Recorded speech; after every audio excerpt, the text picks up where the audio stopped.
7 tips menata area cuci piring agar selalu kering dan bersih. Sebelum lanjut, jangan lupa klik tombol subscribe, share, dan like ya. Boleh juga klik tombol thanks atau terima kasih. Oh ya, kalau kamu punya usul atau ide tema video berikutnya, langsung komen di bawah ya. Makasih. Dan kita lanjut sekarang. Halo Bu Ibu semua. Semoga sehat dan bahagia terus ya. Area cuci piring itu sering terlihat kecil, tapi dampaknya bisa besar ke suasana rumah. Pagi baru buka mata, niatnya mau bikin kopi biar hati adem. Yang kelihatan malah wastafel becek dengan piring numpuk dan lap basah yang aromanya lebih bangun daripada alarm. Di situ biasanya emosi ibu-ibu diuji. Antara pengen rapi tapi tenaga belum terkumpul. Sementara hidup hari ini rasanya makin sibuk dan dapur tetap jadi pusat segalanya. Fenomena dapur basah dan area cuci piring yang selalu berantakan ini bukan cuma soal malas atau rajin, tapi soal kebiasaan kecil yang sering diremehkan. Sekarang semua serba cepat, masak cepat, makan cepat, beresin nanti-nanti, sampai akhirnya nanti itu numpuk dan bikin capek hati sendiri. Padahal area cuci piring yang kering dan bersih itu bisa jadi penentu mood seharian, lebih ngaruh daripada ganti wallpaper rumah atau beli perabot baru. Makanya, pembahasan tentang menata area cuci piring ini penting banget.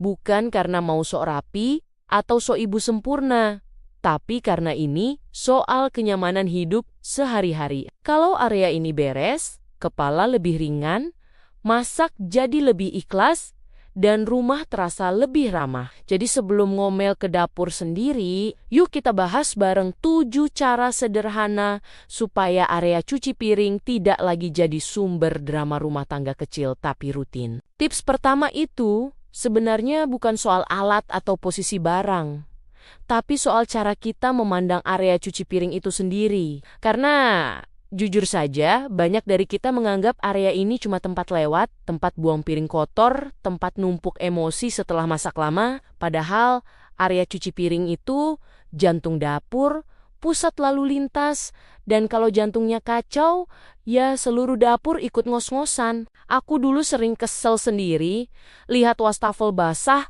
tapi tetap aku cuekin. Sambil bilang dalam hati nanti juga kering sendiri. Padahal yang kering bukan cuma airnya, tapi juga kesabaranku. Sejak aku anggap area ini sebagai area penting yang pantas dirawat, bukan dicuekin, entah kenapa aku jadi lebih rela meluangkan sedikit waktu buat beresin. Dan rasanya kayak berdamai sama dapur sendiri. Tips kedua berkaitan dengan kebiasaan menunda, kebiasaan nasional yang sering kita lakukan sambil bilang, cuma sebentar, habis makan piring, ditaruh dulu, gelas ditinggal, sendok nyempil entah kemana. Lalu kita duduk sambil janji ke diri sendiri nanti setelah ini, masalahnya nanti itu sering berubah jadi besok pagi, dan besok pagi berubah jadi piring bau yang sudah saling kenal satu sama lain. Aku pernah hitung sendiri, nyuci satu piring langsung setelah makan itu cuma butuh waktu kurang dari 1 lagu dangdut. Tapi nyuci piring yang numpuk itu bisa bikin kita merenung tentang pilihan hidup. Jadi membiasakan bilas atau cuci langsung itu bukan soal rajin, tapi soal menyelamatkan mental. Tips ketiga adalah kebiasaan mengelap area cuci piring setiap selesai digunakan.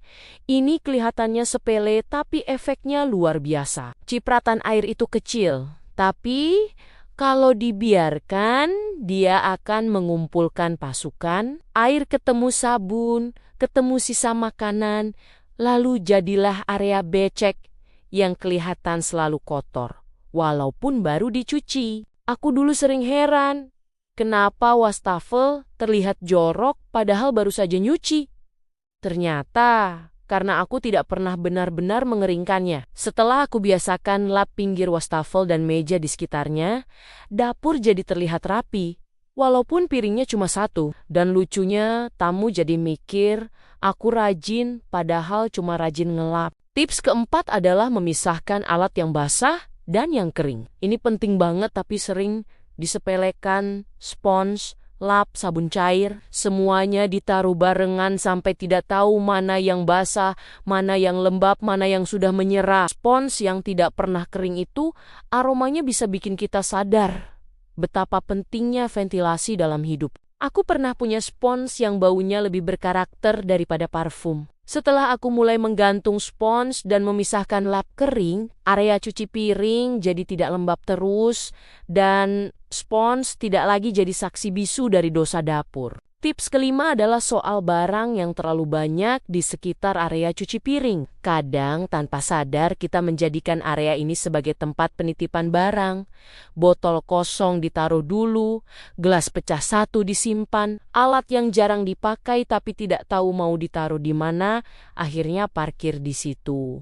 Akibatnya area jadi sempit dan susah dibersihkan. Aku pernah ngalamin sendiri, mau lap wastafel tapi tidak bisa karena terlalu banyak barang. Akhirnya aku lap emosiku saja.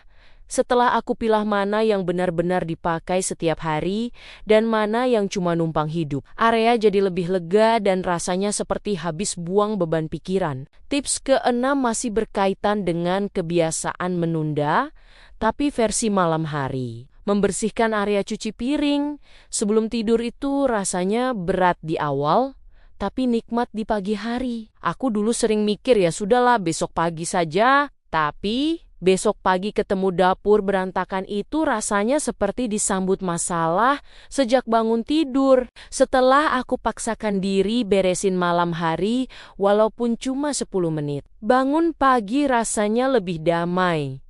Masak jadi lebih semangat.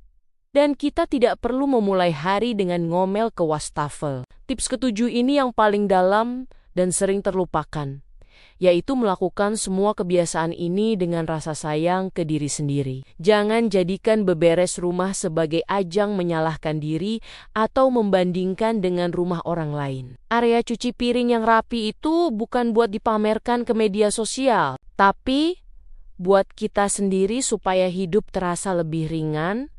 Aku sering bilang ke diri sendiri bahwa aku beresin dapur bukan karena aku ibu sempurna, tapi karena aku pantas hidup di rumah yang bikin aku tenang. Dan ketika niatnya sudah berubah, capeknya juga terasa berbeda. Kalau dipikir-pikir, Bu, area cuci piring itu sebenarnya seperti cermin kecil kehidupan rumah tangga kita. Kadang rapi, kadang berantakan, kadang kering, kadang becek. Dan lucunya, kita sering berharap hidup rapi, tapi lap saja lupa digantung. Ingin tenang, tapi air masih netes kemana-mana. Jadi, mungkin bukan rumah kita yang kurang, tapi kita yang butuh sedikit jeda dan sedikit senyum, sambil bilang ke diri sendiri, pelan-pelan ya Bu, ini rumah bukan lomba. Membersihkan area cuci piring itu bukan cuma soal piring dan sabun, tapi soal memberi hadiah kecil untuk diri sendiri. Karena ternyata melihat wastafel kering itu efeknya mirip dapat chat baik dari orang tersayang. Sederhana tapi bikin hati agak ringan. Dan di situ kita sadar bahwa semangat itu sering lahir bukan dari hal besar, tapi dari area kecil yang akhirnya mau kita bereskan tanpa marah-marah. Jadi mulai besok, saat tangan sibuk melap dan menggantung spons, hati kita ikut belajar rapi, pikiran ikut belajar tenang. Dan kalaupun besok berantakan lagi, ya tidak apa-apa, namanya juga hidup. Yang penting hari ini kita sudah memilih untuk peduli, memilih untuk optimis, dan memilih percaya bahwa rumah yang hangat selalu dimulai dari ibu yang tidak terlalu keras pada dirinya sendiri. Terima kasih sudah dengerin cerita dan curhatku hari ini. Sampai ketemu di video-video berikutnya. Tetap semangat Bu Ibu semua.